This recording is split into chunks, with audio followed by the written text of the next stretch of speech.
नमस्कार दोस्तों, आप सबका एक बार पुनः अपने YouTube चैनल पर स्वागत है। दोस्तों, मैं डॉक्टर महेश कुलेरी आप लोगों के लिए वापस जो है वो ज्योग्राफी की जो क्लास है वो लेकर उपस्थित हूँ। लास्ट जो क्लास थी दोस्तों, उसके अंतर्गत हमने राजस्थान की स्थलीय सीमा पर चर्चा की थी। हमने बात की थी कि राजस्थान अंतर्राष्ट्रीय सीमा जो है वो पाकिस्तान के साथ बनाता है। राजस्थान अंतर्राज्यीय सीमा जो है वो पंजाब, हरियाणा, उत्तर प्रदेश, मध्य प्रदेश व गुजरात के साथ बनाता है। हमने चर्चा की थी कि अंतर्राष्ट्रीय सीमा से सर्वाधिक लंबी जो सीमा बनाने वाला जिला है वो जैसलमेर है और सबसे कम लंबी सीमा बनाने वाला जो जिला है वो बीकानेर है। हमने बात की थी कि पंजाब जो है वो सबसे कम अंतर्राज्यीय सीमा बनाता है। उसके बाद में हमने बात की थी कि सर्वाधिक लंबी अंतर्राज्यीय सीमा जो है वो मध्य प्रदेश बनाता है। और बाद में हमने अवरोही क्रम किया था कि पहले नंबर पर मध्य प्रदेश है, दूसरे पर हरियाणा है, तीसरे पर गुजरात है, चौथे पर उत्तर प्रदेश है और पांचवें पर जो है वो पंजाब है। दोस्तों, हमने बात की थी राजस्थान के 8 जिले ऐसे हैं न तो वो अंतर्राज्यीय सीमा बनाते हैं और न ही वो अंतर्राष्ट्रीय सीमा का निर्माण करते हैं, और हमने उन पर विस्तार से चर्चा की थी। फिर हमने बात की थी दोस्तों कि राजस्थान के 2 जिले ऐसे हैं जो खंडित जिले कहलाते हैं। आज उससे आगे हम चर्चा करेंगे। दोस्तों, आज जो हम बात करेंगे वो करेंगे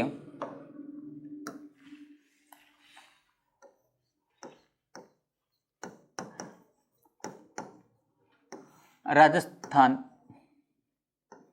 के भौतिक प्रदेश। यानी दोस्तों, हमें जो बात याद रखनी है वो याद ये रखनी है कि राजस्थान को कितने भौतिक प्रदेशों में विभाजित किया जाता है। तो इस संदर्भ में जैसे ही हम चर्चा करते हैं दोस्तों, हमारे सामने एक नाम आता है और वो नाम है प्रोफेसर वीसी मिश्रा महोदय। और वीसी मिश्रा महोदय थे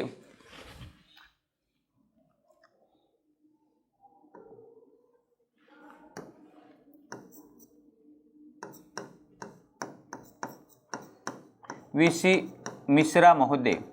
और वीसी मिश्रा महोदय ने राजस्थान को 1968 में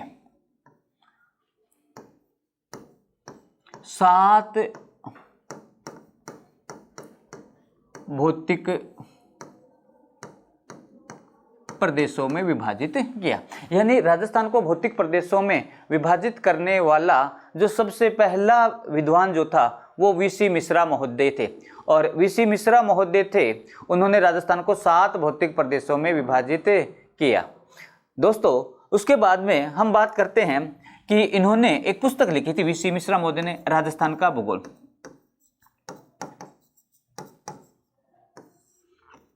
राजस्थान का भूगोल। और इस राजस्थान के भूगोल जो पुस्तक थी, नेशनल बुक ट्रस्ट नामक एक संस्था थी, उसके माध्यम से इसका क्या किया गया था, प्रकाशन किया गया था। और उस पुस्तक में राजस्थान को 7 भौतिक प्रदेशों में विभाजित किया। और आप सबको पता है दोस्तों कि वीसी मिश्रा महोदय राजस्थान में एक बहुत ही प्रसिद्ध यूनिवर्सिटी है जिसे बोलते हैं जयनारायण व्यास विश्वविद्यालय। और जयनारायण व्यास विश्वविद्यालय में पहले जो एचओडी थे वो वीसी मिश्रा महोदय थे। यानी हमारा बहुत बड़ा सौभाग्य है कि हम लोगों ने उनकी सेवा क्या की थी, प्राप्त की थी। और वही जो वीसी मिश्रा महोदय हैं वो उन्होंने राजस्थान को 7 भौतिक प्रदेशों में विभाजित किया। उसके बाद में दोस्तों, लेकिन वर्तमान समय में राजस्थान को 4 भौतिक प्रदेशों में विभाजित किया जाता है। दोस्तों, हम अगर राजस्थान के मानचित्र की जब बात करेंगे तो जहां पे जो भौगोलिक प्रदेश दिखाई देता है उसे उस नाम से क्या किया जाता है, संबोधित किया जाता है। तो दोस्तों, ये जो 4 भौतिक प्रदेश है, इन 4 भौतिक प्रदेशों में हम जो बात करेंगे, देखो दोस्तों, 4 जो भौतिक प्रदेश है वर्तमान में, एक जो है वो है मरुस्थलीय प्रदेश,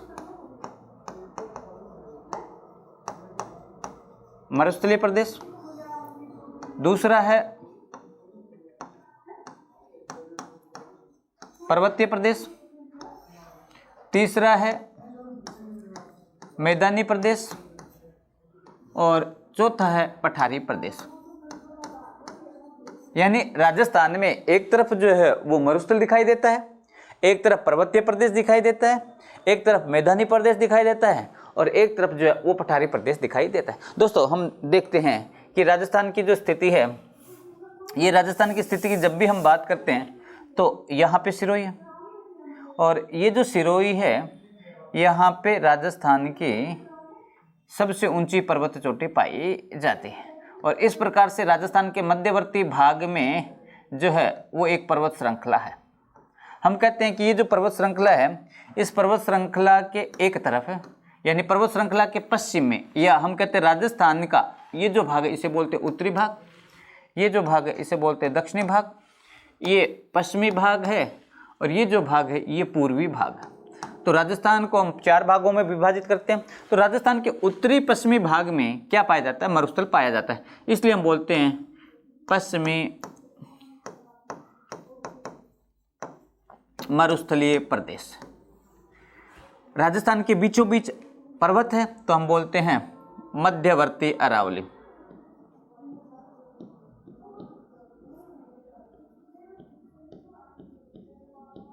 मध्यवर्ती अरावली। और हम बात करते हैं दोस्तों कि ये जो हिस्सा है, ये जो हिस्सा है, ये जो हिस्सा है कौन से भाग में? दक्षिणी पूर्वी। तो इसे नाम दे देते हैं दक्षिणी पूर्वी पठारी भाग।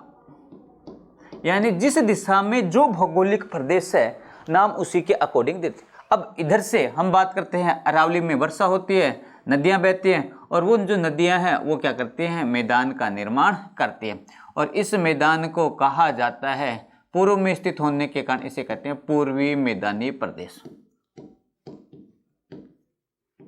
पूर्वी मैदानी प्रदेश। यानी कहने का अर्थ दोस्तों ये है कि जिस दिशा में जो भौगोलिक प्रदेश है नामकरण वो दे दिया जाता है। तो राजस्थान में मुख्य रूप से हम बात करते हैं, पहले नंबर पर पश्चिमी मरुस्थलीय प्रदेश है क्योंकि पश्चिमी भाग में मरुस्थल है। दूसरा हम बोलते हैं मध्यवर्ती अरावली या मध्यवर्ती पर्वतीय प्रदेश। तीसरा हम बोलते हैं पूर्वी मैदानी प्रदेश है और चौथा जो है वो है दक्षिणी पूर्वी पठारी भाग। राजस्थान को वर्तमान के जो भूगोल वेता हैं वो 4 भौतिक प्रदेशों में विभाजित करते हैं। यानी भौगोलिक संरचना के आधार पर इसे 4 भौगोलिक प्रदेशों में क्या किया जाता है? विभाजित किया जाता है। दोस्तों एक स्टेप्स जैसे ही हम आगे बढ़ते हैं, यहाँ पे हमें याद ये रखना है कि राजस्थान का जो क्षेत्रफल है, ये क्षेत्रफल है 3,42,239 वर्ग किलोमीटर।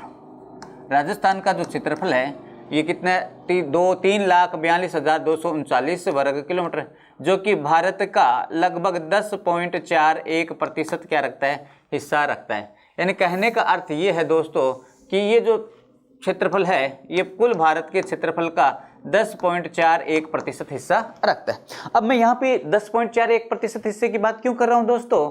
उसके लिए हम जो बात करने जा रहे हैं कि राजस्थान के ये जो भौगोलिक प्रदेश हैं, ये भौगोलिक जो प्रदेश हैं ये कितना प्रतिशत क्षेत्रफल पर फैले हैं। यानी राजस्थान के कुल क्षेत्रफल के कितने प्रतिशत हिस्से पर मरुस्थलीय प्रदेश है, कितने प्रतिशत हिस्से पर पर्वतीय प्रदेश है, कितने प्रतिशत हिस्से पर पूर्वी मैदान है और कितने प्रतिशत हिस्से पर दक्षिणी पूर्वी पठारी भाग क्या है? विद्यमान है दोस्तों। तो जैसे हम बात करते हैं दोस्तों, तो सबसे पहले जो आता है वो आता है पश्चिमी मरुस्थलीय प्रदेश। और पश्चिमी मरुस्थलीय प्रदेश जो है वो राजस्थान के कुल भौगोलिक क्षेत्र के लगभग 61% भाग पर क्या है? विद्यमान है।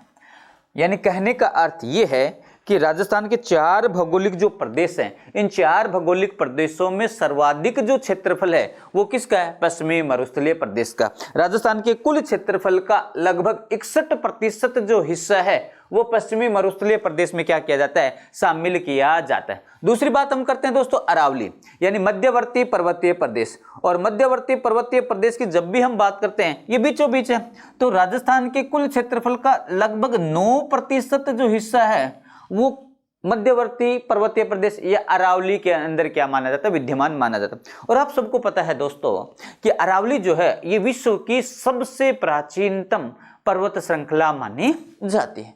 दूसरी जो दोस्तों हम बात करेंगे कि पूर्वी मैदानी प्रदेश यानी राजस्थान का पूर्वी हिस्सा, और पूर्वी मैदानी प्रदेश की जैसे हम बात करते हैं राजस्थान के कुल क्षेत्रफल के लगभग 23% जो हिस्सा है वो पूर्वी मैदानी प्रदेश में क्या करता है, निवास करता है। दोस्तों देखो 61% भाग पर मरुस्थलीय प्रदेश है, 23% भाग पर पूर्वी मैदानी प्रदेश है, 9% भाग पर पश्चिमी मरुस्थलीय प्रदेश है। यानी 61 और 9 70, 70 और 23 83, 70 और 23 93, और बाकी कितने बचे हैं 7%।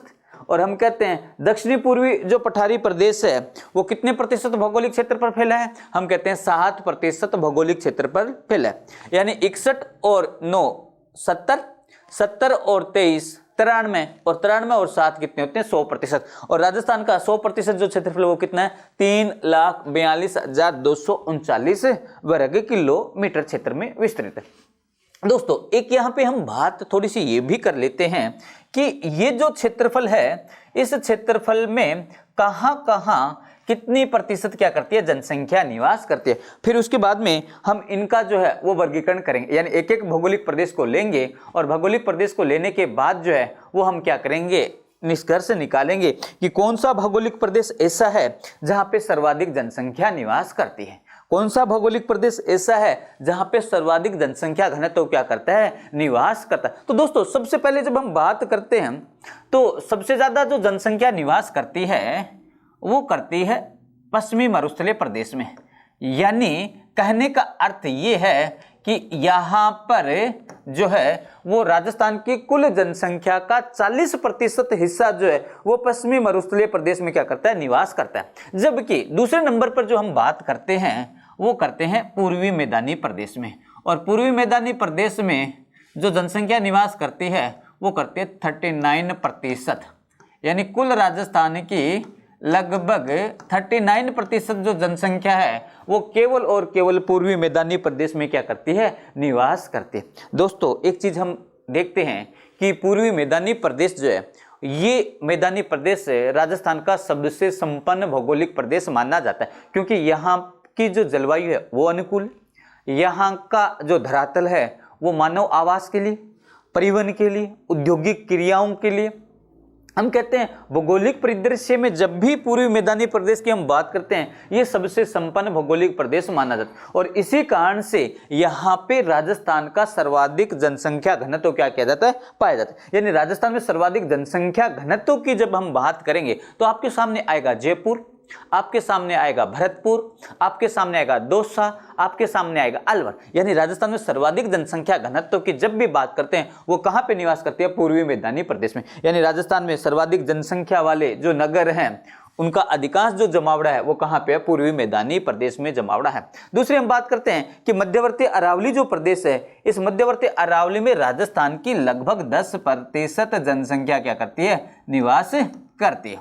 दोस्तों हम कहते हैं कि 40% जो जनसंख्या है पश्चिमी मरुस्थलीय प्रदेश में, 39% जनसंख्या है पूर्वी मैदानी प्रदेश में, और 10% जनसंख्या जो है वो मध्यवर्ती अरावली में, और हम कहते हैं 11% जो जनसंख्या है वो दक्षिणी पूर्वी पठारी प्रदेश में क्या करती है, निवास करती है।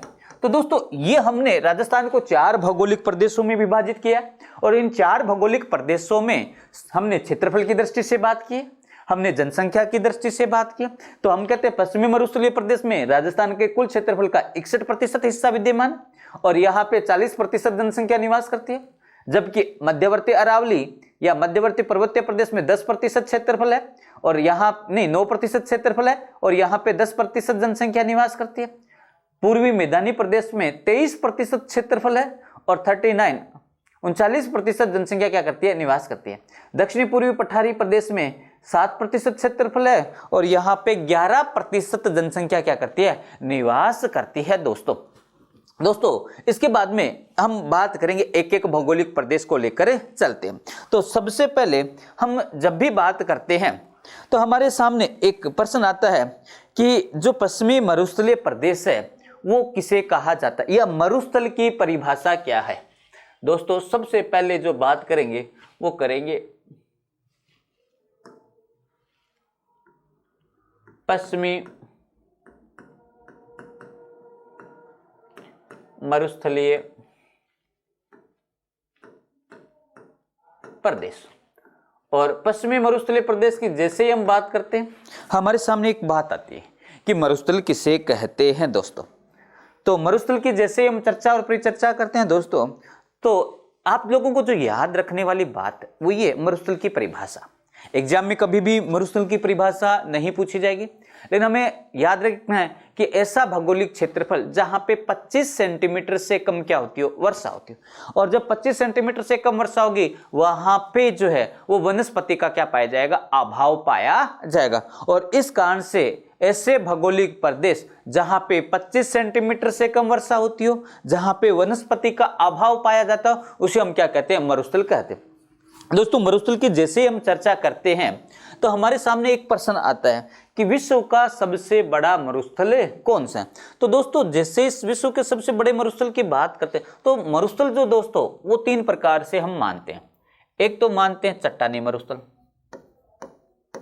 यानी ऐसे भौगोलिक प्रदेश, पर्वतीय प्रदेश जहां पे वर्षा नहीं होती, और वर्षा नहीं होगी तो वहां पे वनस्पति का अभाव भी क्या किया जाएगा, पाया जाएगा। दूसरा हम बात करते हैं, दूसरा जो मरुस्थल आता है वो बालुका मरुस्थल। और तीसरा जो मरुस्थल आता है वो आता है बर्फीला मरुस्थल। यानी पर्वतीय प्रदेशों में या शीत प्रदेशों में जब वर्षा जो है वो पानी के रूप में ना होकर बर्फ के रूप में होती है तो वहां पे भी जो है वनस्पति का क्या पाया जाता है, अभाव पाया जाता है। तो हम मरुस्थल को कितने भागों में बांटते हैं, 3 भागों में बांटते हैं। एक होता है चट्टानी मरुस्थल, एक होता है बालुका मरुस्थल, और एक होता है बर्फीला मरुस्थल। दोस्तों अगर मैं यहाँ पे एक प्रश्न पूछूं कि विश्व का सबसे बड़ा मरुस्थल कौन सा है, तो अधिकांश जो लोग हैं उनका जो जवाब आता है वो आता है सहारा मरुस्थल। दोस्तों मैं आपके इस तथ्य से सहमत हूँ। सहारा मरुस्थल जो है वो ऐसा मरुस्थल है जहाँ पे भालुका स्तूप जो बहुतायत में पाया जाता है, और वहाँ पे जो औसत जनसंख्या घनत्व वो 2 व्यक्ति प्रति वर्ग किलोमीटर से भी कम है। लेकिन दोस्तों अगर आपने कभी ध्यान दिया होगा, क्षेत्रफल की दृष्टि से जब हम महाद्वीपों का क्रम करते हैं तो हमारे सामने सबसे बड़ा जो महाद्वीप आता है वो आता है एशिया। क्षेत्रफल की दृष्टि से विश्व का सबसे बड़ा महाद्वीप एशिया। दूसरे नंबर पर आता है अफ्रीका, तीसरे पर आता है उत्तरी अमेरिका, चौथे पे आता है दक्षिणी अमेरिका, और 5वें पे आता है अंटार्कटिका। दोस्तों अंटार्कटिका की जब भी हम बात करते हैं, आप सब कहते हो कि जनशून्य महाद्वीप, वहां पे जनसंख्या निवास नहीं करती। तो दोस्तों आपने कभी गौर किया वहां पे जनसंख्या निवास क्यों नहीं करती? हम लोग जानते हैं कि अंटार्कटिका और आर्कटिक ऐसे क्षेत्र हैं जहां पे हमेशा बर्फ जमी रहती है, और जब बर्फ जमी रहती है तो वहां पे किसी भी प्रकार की वनस्पति नहीं पाई जाती। और अभी हमने बात की थी कि जहां पे वर्षा कम होती है, वनस्पति का अभाव पाया जाता है, उसे क्या कहते हैं, मरुस्थल कहते हैं। और इसीलिए अंटार्कटिका भी क्या है, एक मरुस्थल है जो महाद्वीपों में 5वां स्थान रखते हैं। तो मैं कहूंगा कि विश्व का सबसे बड़ा मरुस्थल जो है वो कौन सा है, अंटार्कटिका है।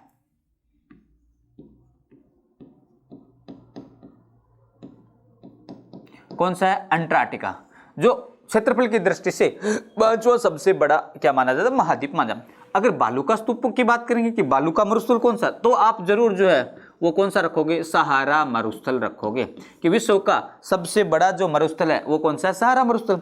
और अगर चट्टानी मरुस्थल की बात करेंगे तो चट्टानी जो मरुस्थल है दोस्तों, आपने नाम सुना होगा तिब्बत का पठार या तिब्बत का मरुस्थल, आपने नाम सुना होगा गोबी का मरुस्थल, आपने नाम सुना होगा पेटागोनिया का मरुस्थल। देखो हम कहते हैं तिब्बत का मरुस्थल, गोबी का मरुस्थल, मंगोलिया का मरुस्थल। ये जो मरुस्थल है ये किस प्रकार के मरुस्थल है, चट्टानी मरुस्थल है। यानी यहाँ पे पर्वत है, वर्षा कम होती है, तो ये जो पर्वतीय भाग जो है यहाँ पे वनस्पति का आवरण जो है वो नहीं पाया जाता। या आपने सुना होगा पामीर का पठार।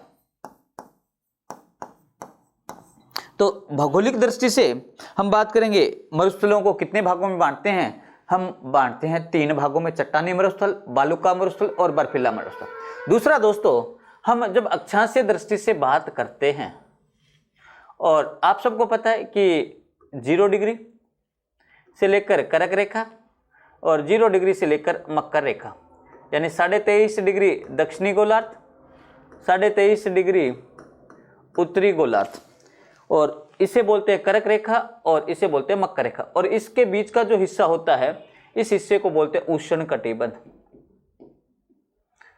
यानी ये भी कौन सा कटिबंध है, उष्ण कटिबंध। यानी कर्क रेखा से मकर रेखा के बीच का जो भौगोलिक प्रदेश है उसे उष्ण कटिबंध कहते हैं। उसके बाद में 66.5 डिग्री 66.5 डिग्री वाला जो हिस्सा है, इसके बीच का जो भौगोलिक प्रदेश है इसे कहा जाता है शीतोष्ण कटिबंध।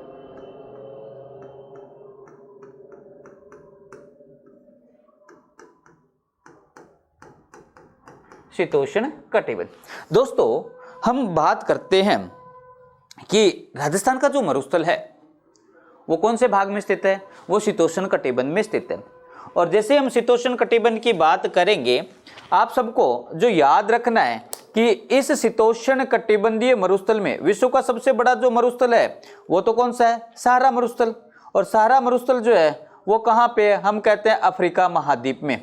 और दूसरी जब हम बात करते हैं कि जो विश्व का सबसे बड़ा मरुस्थल है, और इस मरुस्थल को हम वो कहते हैं अंटार्कटिका मरुस्थल। और अंटार्कटिका जो मरुस्थल है वो कहाँ पे अवस्थित है, वो अंटार्कटिका जो मरुस्थल है वो दक्षिणी गोलार्ध में अवस्थित है, यह हम कहते हैं शीत कटिबंध में अवस्थित है।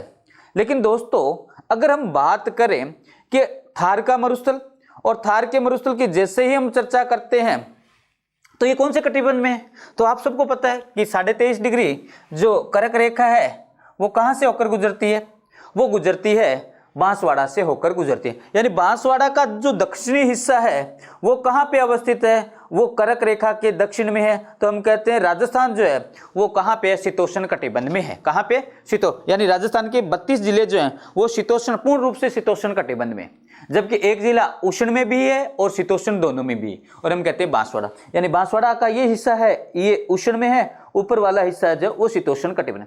अगर मैं कहूं कि ये जो पश्चिमी मरुस्थलीय प्रदेश है ये मरुस्थलों में क्रम के आधार पर कौन सा स्थान रखता है दोस्तों, यानी कहने का था ओवरऑल मरुस्थल की जब भी हम बात करते हैं तो जितने भी मरुस्थल है उन मरुस्थलों की जब भी हम बात करते हैं तो अपना जो थार का मरुस्थल है ये विश्व का 17वां सबसे बड़ा मरुस्थल है।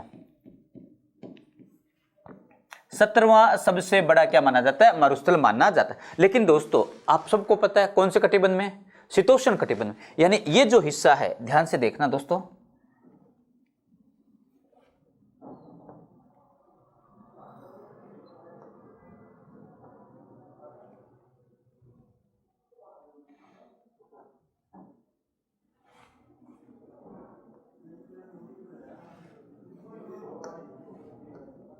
ये बात हम कहते हैं ये जो हिस्सा है कौन से कटिबंध में, शीतोष्ण कटिबंध में। तो ये तो ओवरऑल है। अगर हम बात करें कि शीतोष्ण कटिबंध का,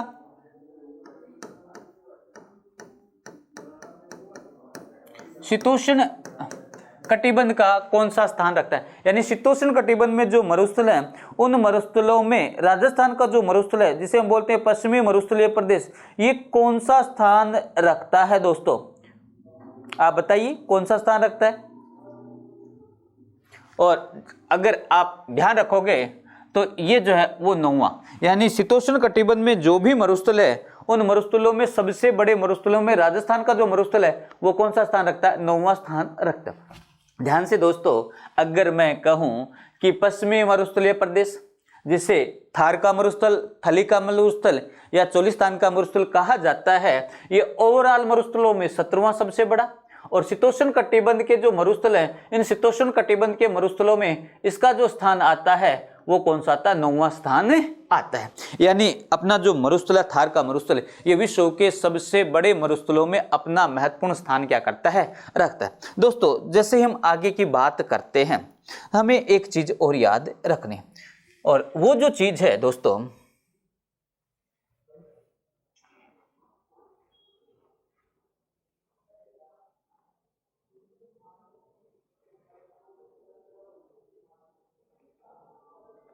वो अपने याद रखते हैं दोस्तों। एक बार मैं बना लेता हूं।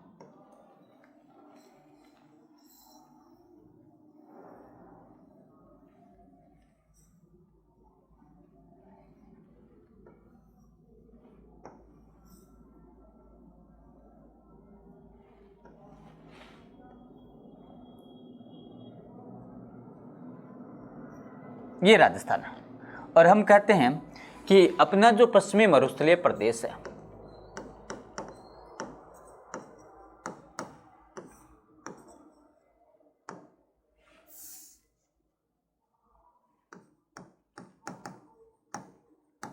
और पश्चिमी मरुस्थलीय जो प्रदेश है ये इस प्रकार से अरावली, ये हिस्सा, इसका निर्माण कैसे हुआ? सबसे पहले हम बात करेंगे निर्माण के बाद में हम बात करेंगे इसकी विस्तार कि कहां कहां पर ये विस्तृत है। दोस्तों अगर निर्माण की हम बात करते हैं तो हमारे सामने एक प्रश्न आता है कि भारत जो है उसका आधा हिस्सा उष्ण कटिबंध में और आधा हिस्सा जो है वो शीतोष्ण कटिबंध में माना जाता है।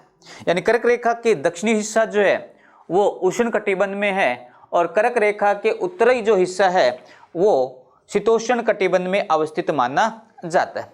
दोस्तों अगर हम बात करें कि क्योंकि भारत में जो वर्षा होती है वो होती है दक्षिणी पश्चिमी मानसूनी हवाओं से, क्योंकि दक्षिणी पश्चिमी मानसूनी हवाएं जो है वो भारत में क्या करती हैं? वर्षा करती हैं। और जैसे जैसे दक्षिण पश्चिम से उत्तर पूर्व की ओर आएंगे तो वर्षा की मात्रा क्या होने लगेगी? कम होने लगेगी। और हम कहते हैं कि दक्षिणी पश्चिमी जो मानसून है जब ये यहाँ पर पहुँचता है, ध्यान से सुनना, दक्षिणी पश्चिमी मानसून है जब राजस्थान में पहुँचता है तो वो अरावली के समकक्ष होकर क्या करते हैं? निकल जाती है और राजस्थान में बहुत कम क्या होती है? वर्षा होती है। और ये जब वर्षा कम होती है इसीलिए हम कहते हैं कि राजस्थान में जो मरुस्थल बनता है उसके पीछे सबसे बड़ा जो कारण है वो तो कारण है नंबर 1 पर दक्षिणी पश्चिमी मानसून जो है वो अरावली के समकक्ष होकर क्या करता है? गुजर जाता है और राजस्थान में, पश्चिमी राजस्थान में वर्षा नहीं करवाता और इस कारण से एक मरुस्थल का क्या होता है? निर्माण होता है। दूसरा हम कहते हैं कि दक्षिणी पश्चिमी मानसून जैसे ही पश्चिमी घाट से टकराता है वो 2 भागों में विभाजित हो जाता है। एक हम बोलते हैं अरब सागर का मानसून और दूसरा हम बोलते हैं बंगाल की खाड़ी का मानसून। दोस्तों हम कहते हैं अरब सागर का मानसून यानी अरब सागर के बादलों द्वारा वर्षा होती है। दूसरा हम बोलते हैं बंगाल की खाड़ी का मानसून यानी बंगाल की खाड़ी के जो बादल हैं वो वर्षा करते हैं। और जब बंगाल की खाड़ी के बादल वर्षा करते हैं तो जैसे ही वो बंगाल से या हम कहते हैं पूर्वी भारत से पश्चिमी भारत की ओर चलते हैं, हिमालय के समानांतर होकर जब चलते हैं तो वो जो है वो पूर्व से पश्चिम जैसे जैसे आगे बढ़ते हैं वर्षा की मात्रा क्या होने लगती है? कम होने लगती है। और जैसे ही राजस्थान में प्रवेश करते हैं अरावली क्या करती है? इन बंगाल की खाड़ी के मानसून को रोककर पूर्वी राजस्थान में तो क्या करवाती है? वर्षा करवाती है। क्यों? क्योंकि अरावली इन बादलों को पश्चिमी राजस्थान में जाने नहीं देती और जैसे ही अरावली इसे रोक लेती है तो पूर्वी राजस्थान में तो मैदान का निर्माण होता है, पूर्वी मैदान, और पश्चिमी जो राजस्थान है वो इन बंगाल की खाड़ी के मानसून में वस्ती छाया प्रदेश क्या करते हैं? वस्ती छाया प्रदेश का क्या करते हैं? निर्माण करता है। यानी वस्ती छाया प्रदेश का अर्थ ये है कि ऐसा भौगोलिक प्रदेश जहां पे वर्षा नहीं थी, उसके विपरीत वाले भाग पे वर्षा अपेक्षाकृत अधिक होती है जबकि यहाँ पे वर्षा नहीं होती और दोनों के सम्मिलित प्रभाव से यहाँ पे किसका निर्माण होता है? मरुस्थल का निर्माण होता है। दोस्तों ध्यान से सुनना, मैं कहता हूं कि दक्षिणी पश्चिमी मानसून अरावली के समानांतर होकर निकल जाता है और जैसे अरावली के समानांतर होकर निकलता है ये वर्षा नहीं करवाता और वर्षा नहीं करवाता इसलिए पश्चिमी मरुस्थलीय प्रदेश का क्या होता है? निर्माण होता है। दूसरा अगर मैं कहूं बंगाल की खाड़ी के मानसून को कौन रोक लेती है? अरावली रोक लेती है और जैसे अरावली रोकती है तो पूर्वी राजस्थान में वर्षा अधिक होती है जबकि पश्चिमी राजस्थान में वर्षा की मात्रा क्या होती है? कम होती है। हम कहें अरावली के वस्ती छाया प्रदेश में स्थित होने के कारण पश्चिमी मरुस्थलीय प्रदेश में वर्षा नहीं होती, तो दोनों के सम्मिलित प्रभाव से हम क्या कहते हैं? मरुस्थल का निर्माण होता है। यानी ये जो मरुस्थल है इसके निर्माण में पहला जो महत्वपूर्ण योगदान है वो दक्षिणी पश्चिमी मानसून है और दूसरा हम कहते हैं अरावली के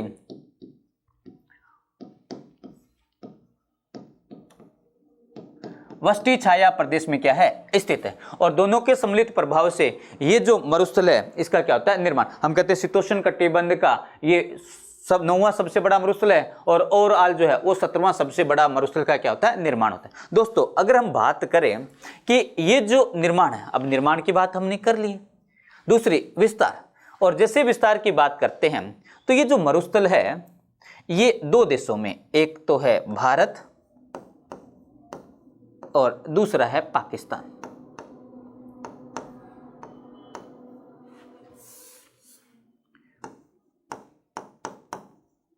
पाकिस्तान हम कहते हैं थार का मरुस्थल 2 देशों में विस्तृत है, एक भारत है दूसरा पाकिस्तान। भारत के 4 देशों में हम बात करते हैं भारत, और भारत में जैसे हम बात करते हैं यानी ये जो मरुस्थल है ये 85% तो भारत में और 15% जो है वो पाकिस्तान में। भारत के 4 जो हैं वो राज्य इसमें विस्तृत हैं। सबसे पहले गुजरात, गुजरात के बाद में राजस्थान, राजस्थान के बाद में हरियाणा और हरियाणा के बाद में पंजाब। ध्यान से सुनना दोस्तों, मैं कहता हूं थार का जो मरुस्थल है ये 2 देशों में, एक भारत यानी थार के मरुस्थल का 85% हिस्सा भारत में है और 15% हिस्सा पाकिस्तान, और पाकिस्तान के 2 प्रांत, एक प्रांत पंजाब है और दूसरा जो प्रांत है वो सिंध प्रांत है। और अगर याद हो तो हमने लास्ट जो क्लास थी, इस लास्ट क्लास में बात की थी कि पंजाब प्रांत के 3 और सिंध प्रांत के कौन कौन से जो जिले हैं वो राजस्थान के साथ क्या बनाते हैं, सीमा बनाते हैं। अब देखो राजस्थान के भारत में 85% है और इस 85% का 60% हिस्सा दोस्तों केवल और केवल राजस्थान में विस्तृत है। ध्यान से सुनना, थार के मरुस्थल का 60% हिस्सा राजस्थान में है और राजस्थान के कुल क्षेत्रफल के 61% हिस्से पर यह थार का मरुस्थल जो है वो क्या है, विद्यमान है। बहुत ही इंपॉर्टेंट तथ्य है कि ये जो पश्चिमी मरुस्थलीय प्रदेश है इसका 60% हिस्सा राजस्थान में और राजस्थान के कुल क्षेत्रफल के 61% भाग पर यह थार का मरुस्थल जो है वो क्या माना जाता है, विद्यमान माना जाता है। और अब हम बात करते हैं दोस्तों कि ये जो विस्तार है ये कब हुआ, तो कुछ विद्वान ये मानते हैं दोस्तों कि नियोजोइक जो कल्प है, नियोजोइक कल्प में पश्चिमी मरुस्थल या पश्चिमी राजस्थान में क्या था, समुद्र के अवशेष माने जाते, यानी समुद्र था और धीरे धीरे समुद्र जैसे ही पीछे हटा तो यहाँ पे किसका निर्माण हो गया, यहाँ पे मरुस्थल का निर्माण हो गया। यानी याद रखना नियोजोइक कल्प, नियोजोइक कल्प। दूसरी बात याद रखना प्लीस्टोसीन, प्लीस्टोसीन काल में पश्चिमी राजस्थान के इस मरुस्थल का क्या हुआ, निर्माण। उससे पहले माना जाता है कि यहाँ पे क्या था, समुद्र पाया जाता था। तो नियोजोइक काल या हम कहते हैं प्लीस्टोसीन युग में इसमें मरुस्थल का क्या पाया जाता है, निर्माण पाया जाता है। दोस्तों अगर हम बात करें, एक चीज याद रखना, ये तो हो गया जो है कि निर्माण जो है वो किससे हुआ, दक्षिणी पश्चिमी मानसूनी हवाओं से, अरावली के वष्टी छाया प्रदेश में। दूसरा हमने कहा था कि कब निर्मित हुआ था, नियोजोइक कल्प या प्लीस्टोसीन काल, उससे पहले यहाँ पे मरुस्थल का क्या पाया जाता था, अवशेष पाए जाते थे। हम कहते हैं विस्तार कौन कौन से देश में, भारत और पाकिस्तान।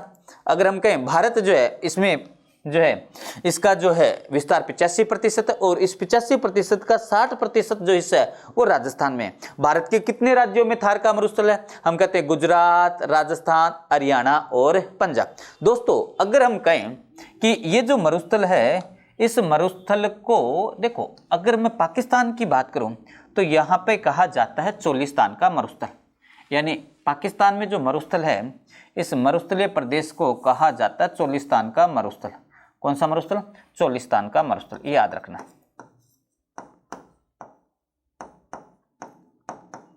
चोलिस्तान का मरुस्थल। और भारत में यहां पे देखो दोस्तों, यहां पे कहा जाता है थार का मरुस्थल। और अगर हम सीमावर्ती भागों में बात करें तो यहां पे इसे कहा जाता है थली मरुस्थल। कौन सा मरुस्थल है? थार का मरुस्थल। और थली का मरुस्थल जो है ये भारत में कहलाता है। और हम कहें पाकिस्तान में यही जो मरुस्थल है इसे पाकिस्तान में क्या कहा जाता है? चोलिस्तान का मरुस्थल कहा जाता है। बहुत ही इंपॉर्टेंट तथ्य है, आपको क्या करना, याद रखना है। नेक्स्ट जब हम बात करेंगे दोस्तों कि ये जो थार का मरुस्थल है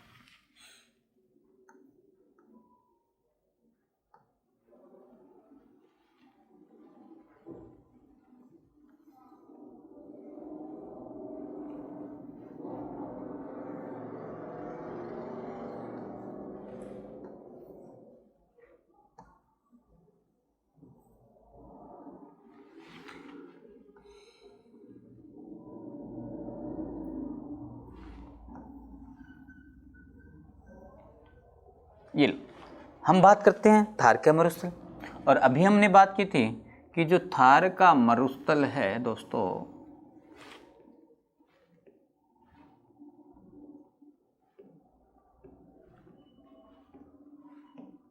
देखो ये जो हिस्सा है ये थार का मरुस्थल। और हम बात करते हैं कि एक महान जल विभाजक रेखा है। और ये जो महान जल विभाजक रेखा है ये अरावली के समानांतर होकर क्या करती है? गुजरती है और हिमालय के पास जाकर मिल जाती है। और इसको कहा जाता है 50 सेंटीमीटर समवर्षा रेखा।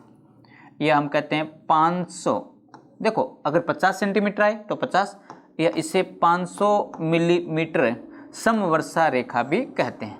यानी 1 सेंटीमीटर में कितने मिलीमीटर होते हैं? 10 मिलीमीटर होते हैं। तो हम कहते हैं 50 सेंटीमीटर समवर्षा रेखा या 500 मिलीमीटर समवर्षा रेखा जो है वो भारत की महान जल विभाजक रेखा है जो अरावली के समानांतर होकर क्या करती है? गुजरती है दोस्तों। और यही 50 सेंटीमीटर समवर्षा रेखा के कारण ही पश्चिमी मरुस्थल का क्या होता है? निर्माण। यानी इस समवर्षा रेखा के पूर्वी भाग में जो वर्षा है वो 50 सेंटीमीटर से अधिक होती है और पश्चिमी भाग में जो वर्षा है ये 50 सेंटीमीटर से कम होती है। दोस्तों अगर मैं कहूं कि ये जो थार का मरुस्थल है, आप सबको पता है कहां से प्रारंभ होता है? तो देखो दोस्तों 25 डिग्री नॉर्थ अक्षांश यानी 25 डिग्री उत्तरी अक्षांश से 30 डिग्री उत्तरी अक्षांश, यानी 30 डिग्री उत्तरी अक्षांश, यानी राजस्थान में अक्षांशीय दृष्टि से बात करें कि कौन से अक्षांश से कौन से अक्षांश के मध्य ये मरुस्थल पाया जाता है तो हम कहते हैं 25 डिग्री नॉर्थ या 25 डिग्री उत्तरी अक्षांश। उत्तरी अक्षांश से 30 डिग्री उत्तरी अक्षांश के मध्य जो है वो इस मरुस्थल का विस्तार पाया जाता है। जबकि अगर देशांतरीय दृष्टि से बात करें तो दोस्तों आप सबको पता है 69 डिग्री 30 मिनट पूर्वी देशांतर। ध्यान से समझना दोस्तों, अगर देशांतरीय दृष्टि से बात करें कि थार का मरुस्थल का विस्तार कहां से है तो हम कहते हैं 69 डिग्री 30 मिनट पूर्वी देशांतर से 76 डिग्री 45 मिनट। यहां पे मैं लिख देता हूं 76 डिग्री 45 मिनट पूर्वी देशांतर के मध्य इस मरुस्थल का विस्तार पाया। यानी अक्षांशीय दृष्टि से बात करेंगे तो 25 डिग्री उत्तरी अक्षांश से 30 डिग्री उत्तरी अक्षांश के मध्य, और देशांतरीय दृष्टि से बात करेंगे तो 69 डिग्री 30 मिनट से 76 डिग्री 45 मिनट पूर्वी देशांतर के मध्य इसका क्या पाया जाता है? विस्तार पाया जाता है। दोस्तों अगर इसकी लंबाई की बात करेंगे तो ये जो है 640 किलोमीटर लंबा है। लंबाई की बात करेंगे तो कितना है? 640 किलोमीटर जो है इसकी क्या पाई जाती है? लंबाई पाई जाती है। जबकि चौड़ाई की बात करेंगे तो चौड़ाई जो है वो लगभग 300 किलोमीटर जो है इसकी क्या पाई जाती है? चौड़ाई पाई जाती है। यानी लंबाई अधिक है और चौड़ाई जो है वो कितनी है? 300 किलोमीटर। 300 किलोमीटर क्या है? चौड़ाई। यानी थार के मरुस्थल का विस्तार राजस्थान में 25 डिग्री उत्तरी अक्षांश से 30 डिग्री उत्तरी अक्षांश के मध्य, 69 डिग्री 30 मिनट पूर्वी देशांतर से 76 डिग्री 45 मिनट पूर्वी देशांतर के मध्य इसका क्या पाया जाता है? विस्तार पाया जाता है। और हम बात करते हैं कि ये जो है यानी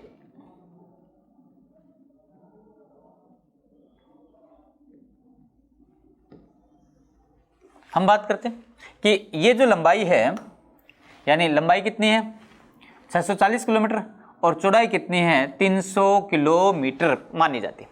तो एक तो हमें ये याद रखें कि राजस्थान में इस मरुस्थल की लंबाई कितनी है 640 किलोमीटर, चौड़ाई कितनी है 300 किलोमीटर, यानी लंबाई उत्तर पूर्व से दक्षिण पश्चिम की ओर, और चौड़ाई जो है वो उत्तर पश्चिम से दक्षिण पूर्व की ओर जो चौड़ाई है वो इतनी पाई जाती है। दूसरी जो हम बात करेंगे दोस्तों, वो बात ये करेंगे कि ये जो थार का मरुस्थल है,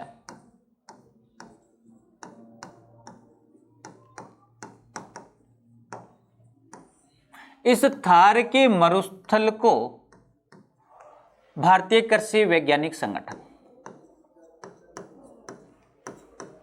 भारतीय कृषि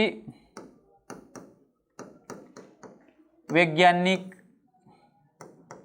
संघ ने 12 जिलों को, यानी राजस्थान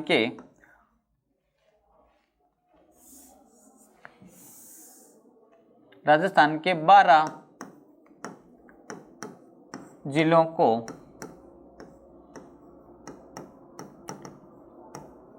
मरुस्थलीय जिले माने। तो दोस्तों कौन कौन से जिले हैं जो मरुस्थलीय जिले हैं?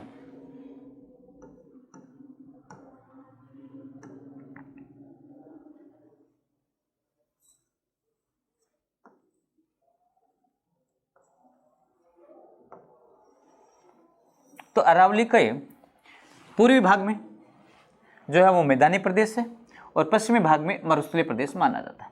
तो दोस्तों अगर हम बात करें तो पहला जो जिला है वो गंगानगर है, दूसरा हनुमानगढ़ है, तीसरा चूरू है, चौथा झुंझुनू है और पांचवा सीकर है। यानी कहने का अर्थ ये है, पहला गंगानगर, दूसरा हनुमानगढ़, तीसरा चूरू, चौथा झुंझुनू, पांचवा सीकर, छठा बीकानेर,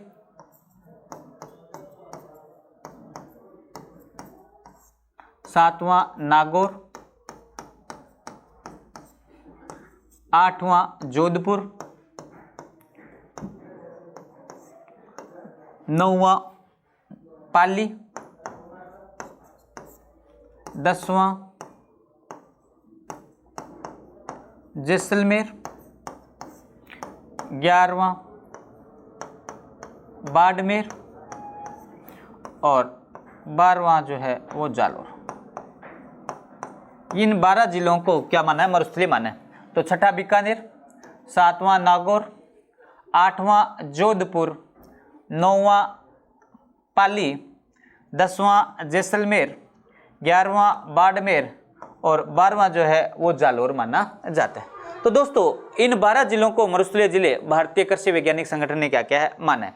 और जैसे ही ये 12 जिलों की बात होती है तो 50 सेंटीमीटर हमने बात की थी, 50 सेंटीमीटर समवर्षा रेखा इस मरुस्थल का निर्माण करती है और 25 सेंटीमीटर समवर्षा रेखा, और 25 सेंटीमीटर समवर्षा रेखा क्या करती है? इस मरुस्थलीय प्रदेश को 2 भागों में क्या करती है? विभाजित कर देती है। और ये जो 25 सेंटीमीटर समवर्षा रेखा है, 25 सेंटीमीटर, और इसे बोलते हैं 250 मिलीमीटर समवर्षा रेखा इस मरुस्थलीय प्रदेश को 2 बराबर भागों में क्या करती है? विभाजित। तो दोस्तों आज की क्लास में इतना ही। जय हिंद, जय भारत।